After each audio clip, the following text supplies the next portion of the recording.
Sabe, pagar tributos às vezes parece um jogo. Um jogo super complexo, que mexe com toda a nossa grana, mas que ninguém deu pra gente o manual de regras. É uma ótima analogia. Eles estão em tudo, né?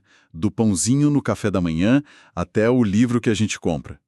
Mas a lógica por trás de tudo isso parece um verdadeiro labirinto. Um labirinto mesmo. E a nossa missão hoje é justamente essa: tentar encontrar um mapa para esse labirinto. A gente recebeu um material de estudo bem denso, sabe? Tem o Código Tributário, a Constituição, um monte de decisões de tribunal. Sim, um material bem completo. E a nossa tarefa aqui é extrair as regras do jogo, os atalhos e até o que seriam os poderes especiais que existem nesse sistema, para que a gente finalmente consiga entender como ele funciona de verdade. Exatamente, desmistificar um pouco. Então, o plano é o seguinte. Primeiro, vamos definir o que a lei chama de tributo, para não confundir com qualquer cobrança. Depois, a gente explora os 5 tipos que existem, os jogadores desse tabuleiro. Certo. E por fim, que eu acho que é a parte mais interessante, vamos ver as travas, os limites que o próprio governo tem que seguir. Basicamente, as regras que o juiz do jogo, a Constituição, impõe para tudo ser mais justo. Perfeito. Ok, então vamos começar pelo começo de tudo. Quando a gente fala tributo, parece uma palavra genérica, né? Para tudo que pagamos ao governo. Mas legalmente, a definição é super específica. Muito específica. O que de fato faz uma cobrança ser um tributo e não, sei lá, uma multa de trânsito? Essa é a pergunta de ouro. O Código Tributário, lá no artigo 3º, ele dá a receita do bolo. Para ser tributo, precisa de 5 ingredientes. Primeiro, é em dinheiro, né? Não dá para pagar com, sei lá, um saco de feijão. Certo. E moeda. Isso. Segundo, é compulsório, não é uma escolha. Terceiro, não pode ser uma punição por algo ilegal que você fez. Isso seria uma multa, como você falou. A boa diferença. Quarto, tem que ser criado por lei. Um governante não pode só acordar um dia e inventar um tributo do nada. Precisa passar pelo processo legislativo. Exatamente. E por último, a cobrança tem que ser feita por uma autoridade pública. Juntou tudo isso, pronto, a gente tem um tributo. Entendi. Não é punição, é obrigatório e precisa de lei. E a partir daí as coisas se dividem, né? O material de estudo aponta que existe uma briga antiga sobre quantos tipos de tributos existem de verdade. Exato. É uma daquelas discussões clássicas do direito, sabe? O Código Tributário, que é mais antigo, de 66, ele falava em 3 tipos: impostos, taxas e contribuições de melhoria. A teoria tripartida. Isso, a tripartida. Só que aí veio a Constituição de 88, que é a nossa regra maior, e o Supremo Tribunal Federal, e eles falaram, opa, espera aí, a família é maior. A família aumentou. Aumentou. E incluíram mais 2 membros: os empréstimos compulsórios e as contribuições especiais. Hoje o que vale é essa visão de 5 espécies. É a teoria pentapartida. E o que diferencia cada uma delas é o motivo da cobrança, o que a gente chama de fato gerador. Certo, então vamos seguir por essa família de 5. O mais famoso que todo mundo conhece e, bom, ama odiar, são os impostos. O que define um imposto? A grande característica do imposto é que ele não é vinculado. Pensa nele como, sei lá, uma contribuição para o caixa geral do condomínio. Boa analogia.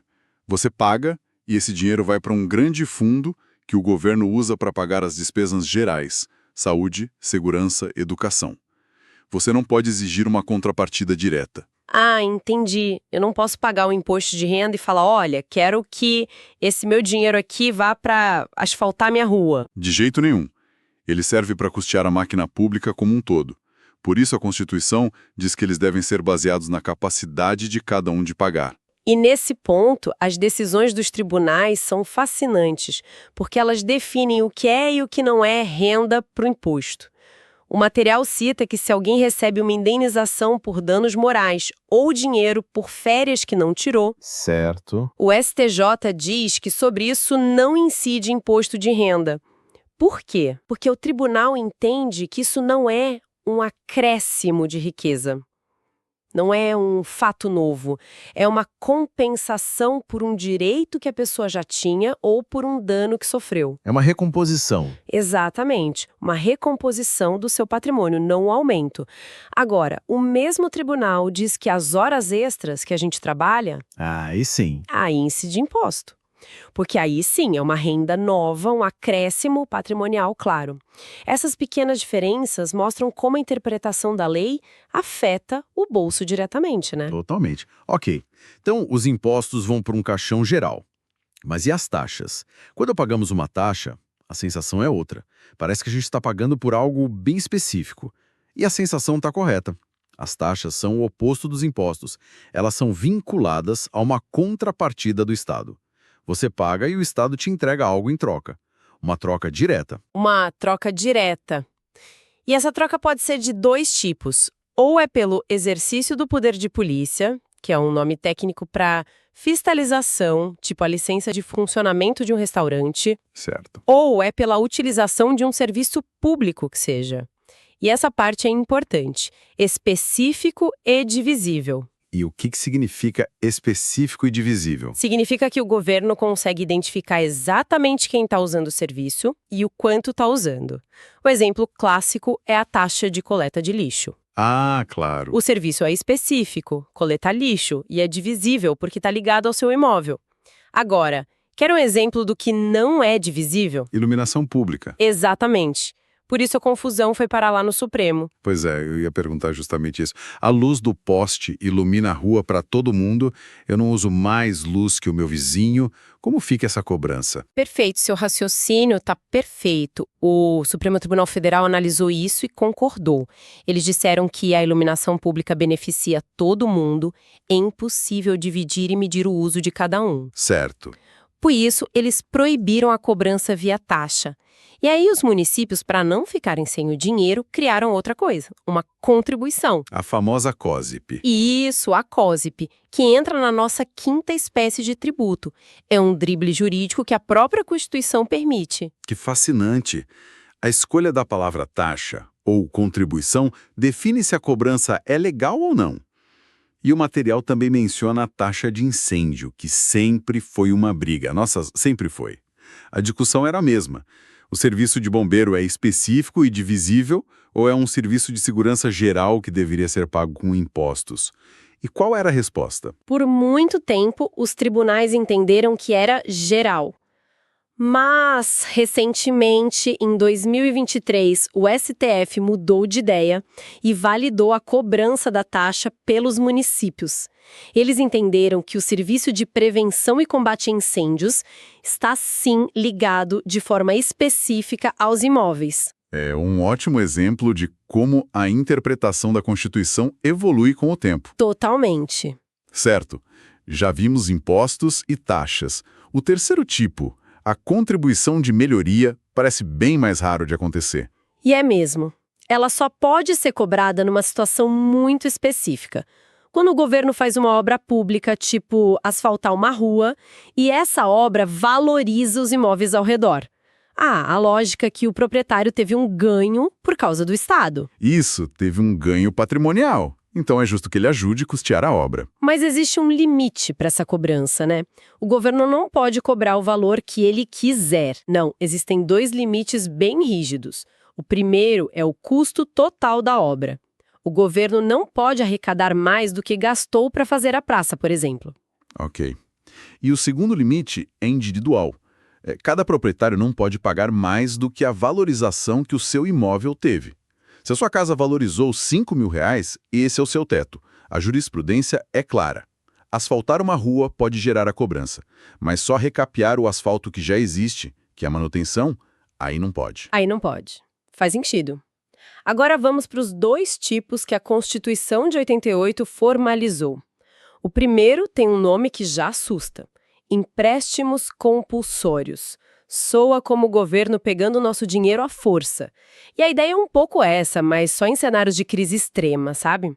A Constituição só permite que a União crie um empréstimo compulsório em duas situações: para bancar despesas extraordinárias, tipo uma calamidade pública ou guerra. Nossa. Ou para um investimento público de extrema urgência e relevância nacional. O ponto crucial que está no nome é que é um empréstimo.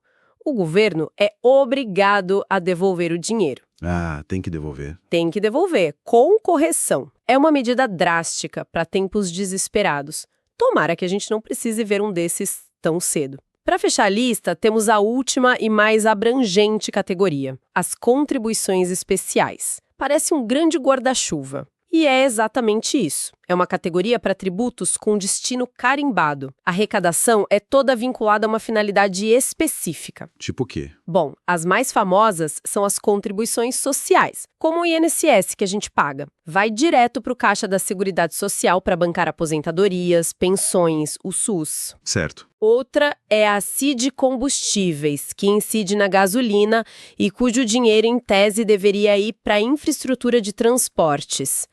E a já mencionada COSIP da iluminação pública também entra aqui. É um jeito do governo criar receita para áreas específicas sem usar o Caixa Geral dos Impostos.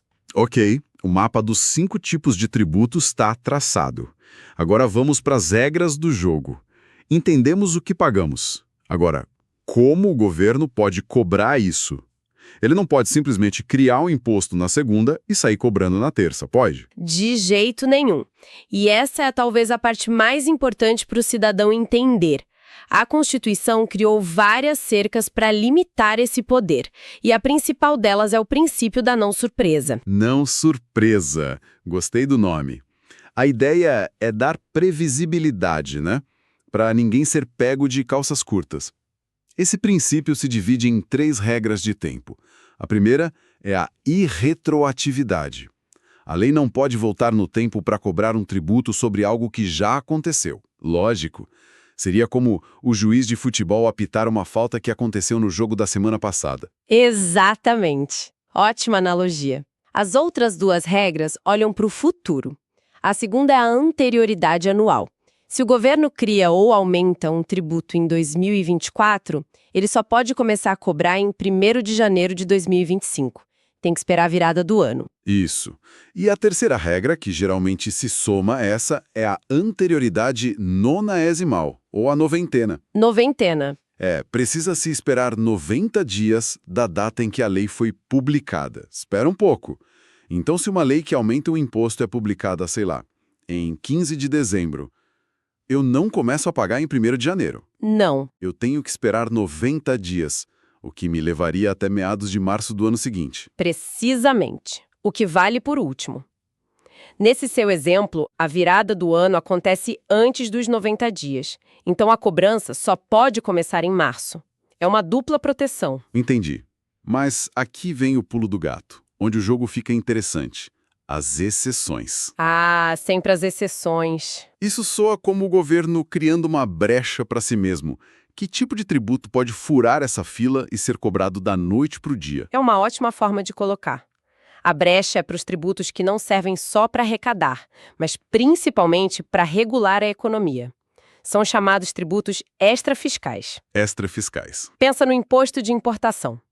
Se o governo quer proteger a indústria nacional de um produto que está chegando muito barato de fora, ele precisa aumentar o imposto hoje, não ano que vem. Faz sentido. Precisa de agilidade. Exato. Por isso, o imposto de importação, o de exportação e o IOF são exceções às 2 regras. O governo muda a alíquota e a cobrança pode ser imediata. Entendi. É uma ferramenta de política econômica. E os outros impostos? Aí a coisa varia. O IPI, sobre produtos industrializados, escapa da regra do ano, mas tem que respeitar a noventena.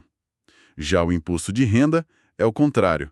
Ele respeita a regra do ano novo, mas não precisa esperar os 90 dias. É um quebra-cabeça. Mas cada peça tem uma lógica por trás. Outro princípio que o material destaca é o da seletividade. Basicamente, a ideia de que um item de luxo não pode ter o mesmo imposto que um item da cesta básica, certo? Exato. A alíquota, o percentual do tributo, deve ser inversamente proporcional à essencialidade do bem. Quanto mais essencial, menor o imposto. E quanto mais supérfluo, maior. Isso. Isso é obrigatório para o IPI, por exemplo. Mas o ponto mais atual é que uma lei de 2022 tornou isso obrigatório também para o ICMS sobre combustíveis, energia elétrica e comunicações. Ali basicamente disse: esses itens são essenciais, vocês não podem taxá-los como se fossem perfumes importados. Uma mudança com impacto direto na conta de luz e na bomba de combustível. Enorme. Isso nos leva a um ponto muito sensível. Existe um limite, uma linha onde um imposto ou uma multa se torna tão pesado que vira confisco? Existe, e essa é uma das proteções mais concretas que a gente tem. A Constituição proíbe tributos com efeito de confisco. Embora a ideia geral seja um pouco vaga, o Supremo Tribunal Federal traçou uma linha muito clara na areia para as multas tributárias. Ah, para as multas. E qual é essa linha? O STF definiu o eto. Para as multas punitivas, aquelas por fraude, o valor não pode ultrapassar 100% do valor do tributo devido. 100%. Isso, e para as multas de mora, pelo simples atraso, o limite é ainda menor, 20%. Ou seja, o governo não pode impor uma multa de 300% sobre uma dívida, como se via antigamente. Isso é considerado confisco. É uma segurança jurídica enorme. Enorme. Para fechar, vamos falar de quem tem uma espécie de superpoder constitucional. Um passe livre para não pagar impostos. As imunidades. Mas antes, o material diferencia imunidade de isenção. Parecem a mesma coisa. Parecem, mas não são. E a diferença é crucial. A melhor analogia é a do jogo. Imunidade é quando a regra do campeonato diz que você nem pode ser escalado para jogar. O poder do governo de te cobrar aquele imposto simplesmente não nasce. Está na Constituição. Exato. Isenção é diferente. É quando você pode ser escalado, o poder de cobrar existe, mas o técnico, que é uma lei comum, olha para você e diz: sabe de uma coisa? Você pode ficar no banco hoje. Não pode ser escalado versus o técnico te deixou no banco. Perfeito. Então, quem são os jogadores que a Constituição proíbe de escalar para o jogo dos impostos? O primeiro grupo é o próprio governo. É a chamada imunidade recíproca. União, estados e municípios não podem cobrar impostos uns dos outros. Certo, para manter o equilíbrio da federação. Isso. E isso se estende para autarquias como o INSS e até para algumas empresas públicas, como os Correios. Além do governo, quem mais tem esse superpoder? Temos a imunidade para templos de quaisquer culto, uma proteção à liberdade religiosa e um grupo importante: partidos políticos, suas fundações, entidades sindicais dos trabalhadores. Espere. Você disse sindicatos dos trabalhadores. Isso significa que os sindicatos patronais dos donos das empresas Esses não têm. não têm essa imunidade? Exatamente. A Constituição especificou dos trabalhadores. E dentro desse grupo tem uma interpretação do STF muito interessante. Mesmo que uma igreja ou uma ONG alugue um imóvel dela, esse imóvel continua imune a impostos como o IPTU. Mesmo alugado? Mesmo alugado, desde que o dinheiro do aluguel seja usado nas finalidades essenciais da instituição. O foco não é o uso do bem, mas o destino do recurso. Isso muda tudo. E a famosa imunidade dos livros?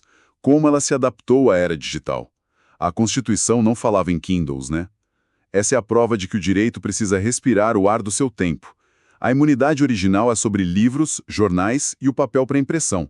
Por anos a dúvida era: e o e-book? E o e-reader, o aparelho? E aí, finalmente o STF bateu o martelo, a imunidade se aplica a eles também. O objetivo da regra, lá em 88, era difundir cultura e informação. E hoje, o meio digital faz isso. Seria ilógico proteger o papel e taxar o pixel que cumpre a mesma função. Faz todo sentido. E por fim, existe também uma imunidade musical, para fonogramas e videofonogramas produzidos no Brasil com artistas brasileiros, para incentivar a nossa cultura. Uau! Foi uma verdadeira decodificação.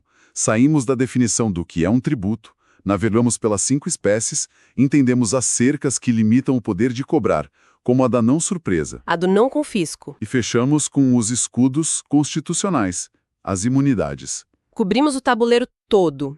E o mais interessante é que esse tabuleiro está prestes a ser redesenhado.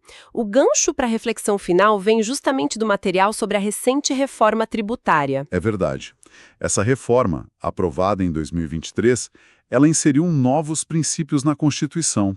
Palavras como simplicidade, transparência, justiça tributária. A grande questão que fica, depois de tudo que a gente discutiu, é como esses novos ideais vão se chocar ou se harmonizar com essa complexidade toda que a gente acabou de ver. A promessa de transparência, por exemplo, pode significar que um dia a gente vai ver claramente na nota fiscal o custo de cada imposto ali no preço de um produto. Se isso acontecer, será que essa clareza vai mudar nossas escolhas de consumo? Ou nossa relação de cobrança com o Estado? É um cenário novo e que vale muito a pena observar de perto.